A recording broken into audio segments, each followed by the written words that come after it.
Hello friends, इस बार class 12th में आप व्यष्टि तथा समष्टि अर्थशास्त्र के बारे में अध्ययन करेंगे। व्यष्टि और समष्टि अर्थशास्त्र क्या है, इनका अध्ययन क्षेत्र क्या है, विषय वस्तु क्या है, इन सभी के बारे में डिटेल में स्टडी की जाएगी।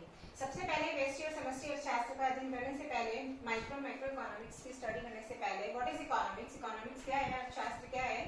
अर्थशास्त्र सामाजिक विज्ञान की वह शाखा है जिसमें मानव व्यवहार से जुड़ी हुई समस्त आर्थिक गतिविधियों का अध्ययन किया जाता है। Economics is a branch of social science. Economics किसकी है? ब्रांच सोशल साइंस की है, जिसमें हम which studies of human behaviour related to all economic activities. मानव व्यवहार से जुड़ी हुई, मानव व्यवहार से बहुत सी एक्टिविटीज जुड़ी हुई होती है, गतिविधियां, जैसे सामाजिक गतिविधि है और राजनीतिक गतिविधियां हैं, आर्थिक गतिविधियां हैं। अर्थशास्त्र में हम केवल किन गतिविधियों का अध्ययन करते हैं? आर्थिक गतिविधियों का अध्ययन करते हैं। और इन आर्थिक गतिविधियों को मोटे तौर पर 4 भागों में बांटा जा सकता है। पहला कंजम्पशन, उपभोग, दूसरा उत्पादन, तीसरा विनिमय और चौथा है विनियोग। उपभोग अपनी आवश्यकता की संतुष्टि के लिए वस्तु तथा सेवा का उपयोग करना ही उपभोग कहलाता है। उपभोग किसके द्वारा किया जाता है? उपभोक्ता के द्वारा किया जाता है। और इससे क्या होती है? वस्तुओं की मांग जनरेट होती है, मांग उत्पन्न होती है। उत्पादन उपयोगिता का सृजन करना। जो किसी भी वस्तु का जब हम उपयोग करते हैं तो उससे हमें उपयोगिता प्राप्त होती है, और उस उपयोगिता का सृजन करना ही क्या कहलाएगा? उत्पादन कहलाएगा। उत्पादन किसके द्वारा किया जाएगा? उत्पादक या फर्म के द्वारा किया जाता है, और फर्म या उत्पादक किसी भी वस्तु की पूर्ति करते हैं। वस्तु की मांग और पूर्ति, यानी कि वस्तुओं का जो आपस में लेन देन किया जाता है, उपभोक्ता के द्वारा वस्तुएं ली जाती है, उत्पादक के द्वारा वस्तुएं दी जाती हैं, वस्तुएं तथा सेवाएं। तो इनके बीच में जो वस्तुओं तथा सेवाओं का जो लेन देन होता है वह विनिमय कहलाता है। और विनियोग इन्वेस्टमेंट, पूंजी निर्माण में वृद्धि को विनियोग कहा जाता है। Increase in capital formation. ये सब आप क्लास 11th में स्टडी कर चुके हैं डिटेल में। अब आता है कि मेजरली इकोनॉमिक्स को 2 भागों में डिवाइड किया जाता है। फर्स्ट व्यष्टि अर्थशास्त्र तथा समष्टि अर्थशास्त्र। व्यष्टि और समष्टि अर्थशास्त्र को सर्वप्रथम सबसे पहले 1933 के अंदर रेगनर फिश के द्वारा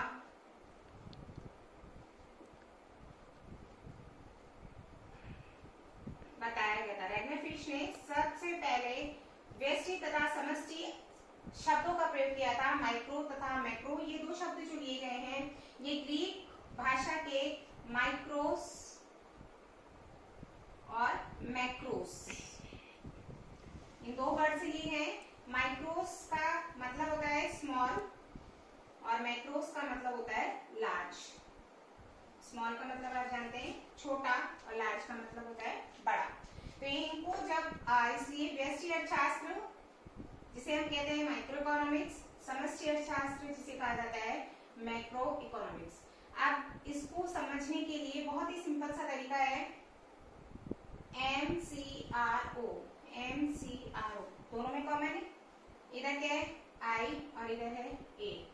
I for individual, A for aggregate. Hindi में अगर देखेंगे तो माइक्रो को बोलते हैं व्यष्टि, मैक्रो को बोलते हैं समष्टि। व्यष्टि व्यक्तिगत इकाई, समष्टि से आता है समग्र। वह अर्थशास्त्र जिसमें इंडिविजुअल यूनिट की स्टडी की जाती है, यानी कि व्यक्तिगत इकाई का अध्ययन किया जाता है, उसे कहा जाएगा माइक्रो इकोनॉमिक्स। और वो इकोनॉमिक्स जिसमें एग्रीगेट या समग्र, समग्र का मतलब क्या होता है? एक नई टर्म है, समग्र का मतलब होता है कुल। अगर आप सिंपल लैंग्वेज में इसको समझना चाहें तो समग्र का मतलब होता है कुल, लेकिन इकोनॉमिक्स में हम कुल शब्द का प्रयोग नहीं करते, समग्र शब्द का प्रयोग करते हैं। तो जिसमें व्यक्तिगत इकाई का अध्ययन किया जाता है माइक्रो इकोनॉमिक्स, जिसमें समग्र का अध्ययन किया जाता है वो कहलाती है मैक्रो इकोनॉमिक्स। अब प्रश्न आता है कि व्यक्तिगत इकाई क्या है? व्यक्तिगत इकाई डिसीजन मेकिंग यूनिट, जो निर्णय लेने में सक्षम है, वह इकाई जो निर्णय लेने में सक्षम है। और वो कैसी है? व्यक्तिगत है। व्यक्तिगत का मतलब जैसे मान लीजिए कि कौन कौन हो सकते हैं? उपभोक्ता, कंज्यूमर, परिवार जिसमें सभी सदस्य मिलकर रहते हैं, फर्म जो वस्तुओं का उत्पादन करती है, व्यक्तिगत फर्म, और उद्योग जिसमें समरूप वस्तुओं का उत्पादन किया जाता है। ये सभी क्या है? इंडिविजुअल यूनिट्स यानी कि व्यक्तिगत इकाइयां कहलाती हैं। उपभोक्ता निर्णय लेता है कि वस्तुओं तथा सेवाओं का वो किस प्रकार से चयन करे ताकि उसकी संतुष्टि का स्तर अधिकतम हो सके। परिवार भी निर्णय लेती है कि अपनी सीमित आमदनी के द्वारा वो परिवार के सभी सदस्यों की संतुष्टि का स्तर को अधिकतम करे।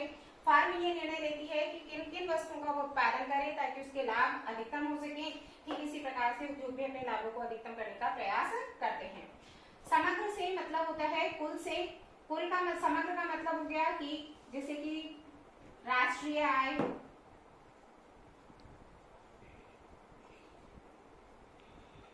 रोजगार, एम्प्लॉयमेंट, सामान्य कीमत स्तर, general price level, level of investment and saving, बचत तथा निवेश का स्तर, आर्थिक विकास के उतार चढ़ाव। तो इन सभी बातों का अध्ययन किसमें करेंगे हम? समष्टि अर्थशास्त्र के अंदर।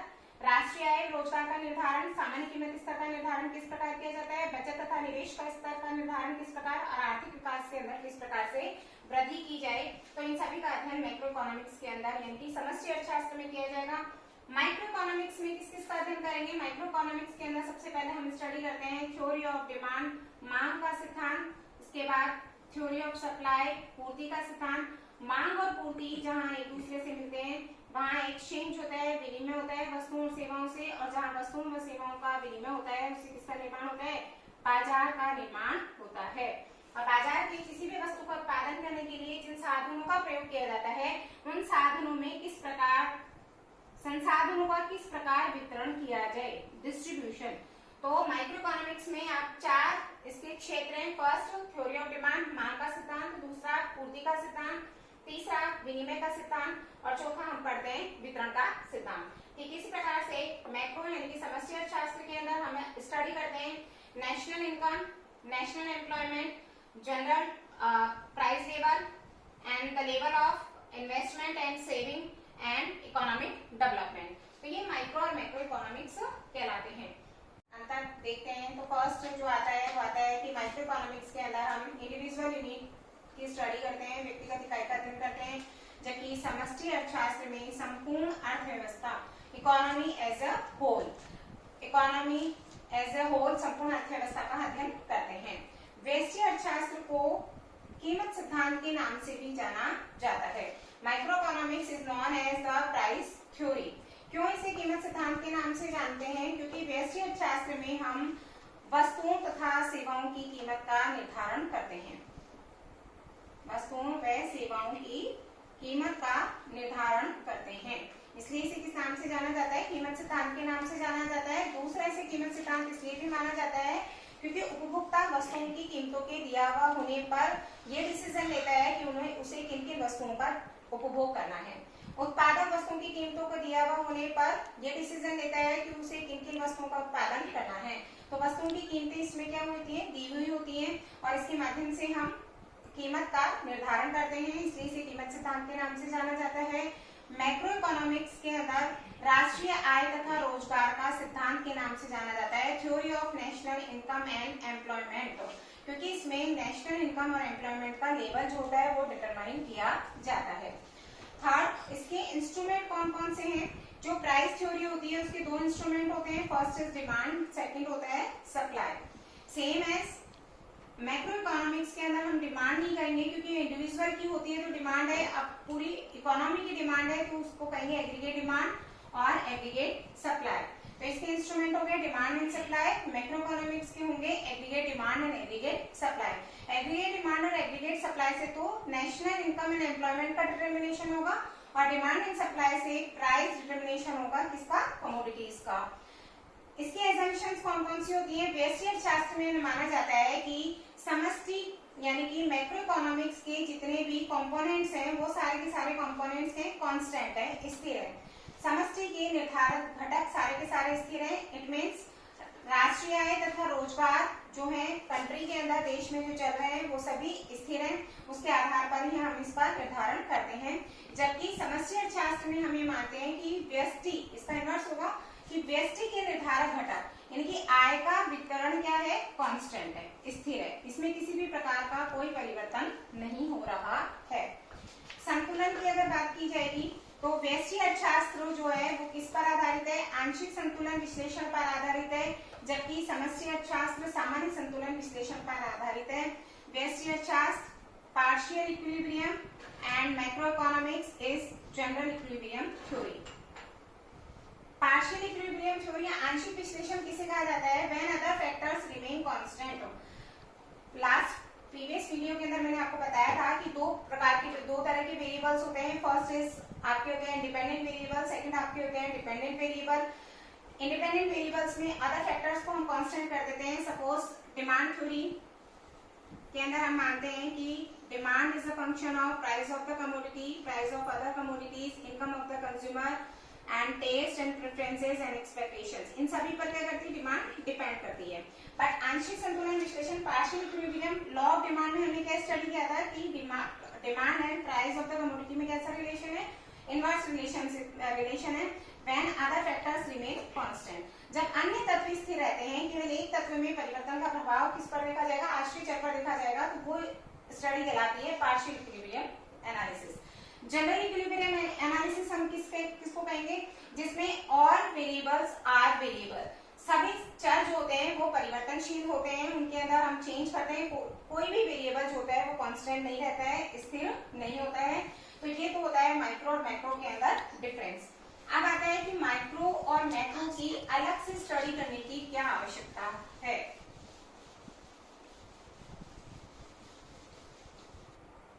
वैश्विक समष्टि अर्थशास्त्र का अलग से अध्ययन इसलिए किया जाता है क्योंकि जो पैरामीटर व्यष्टि के लेवल यानी कि माइक्रो लेवल पर सही है वो जरूरी नहीं है कि मैक्रो लेवल पर भी सही हो।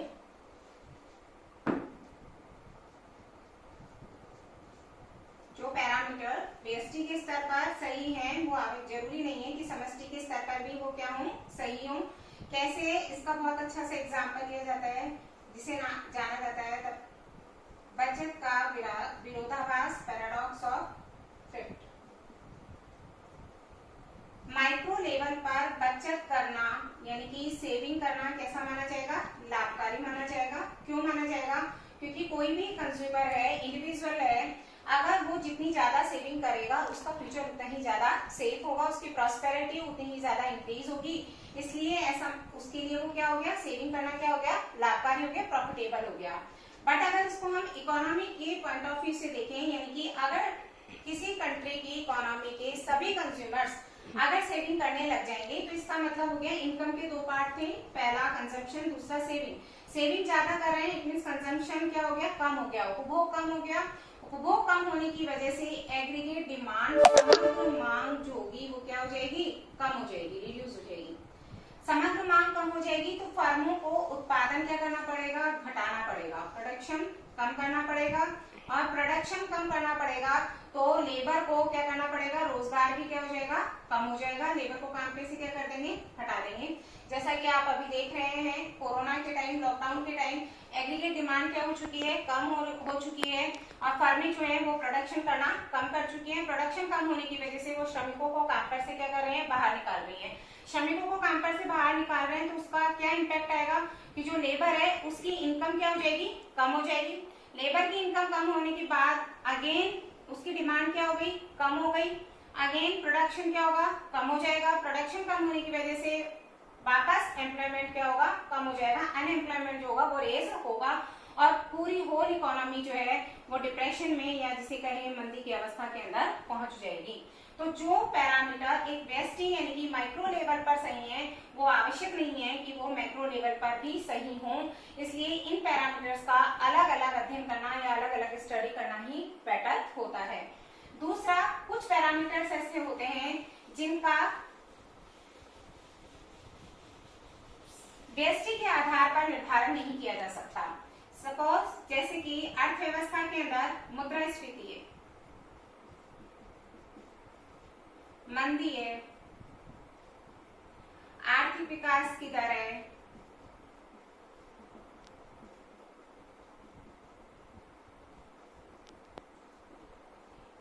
इनको मुद्रास्फीति को दूर करने के लिए, अर्थव्यवस्था में मंदी को दूर करने के लिए, आर्थिक विकास की दर को दूर करने के लिए प्रोग्राम्स एंड पॉलिसीज, नीतियां और कार्यक्रम, पॉलिसीज एंड प्रोग्राम्स बनाए जाते हैं। और इन प्रोग्राम्स और पॉलिसीज की स्टडी हम किस में करते हैं? समष्टि अर्थशास्त्र यानी कि मैक्रो इकोनॉमिक्स में करते हैं। माइक्रो लेवल पर इनकी स्टडी नहीं की जा सकती, इसलिए व्यष्टि और समष्टि दोनों ही अर्थशास्त्र का अलग अलग अध्ययन किया जाता है। Thank you very much, have a nice day.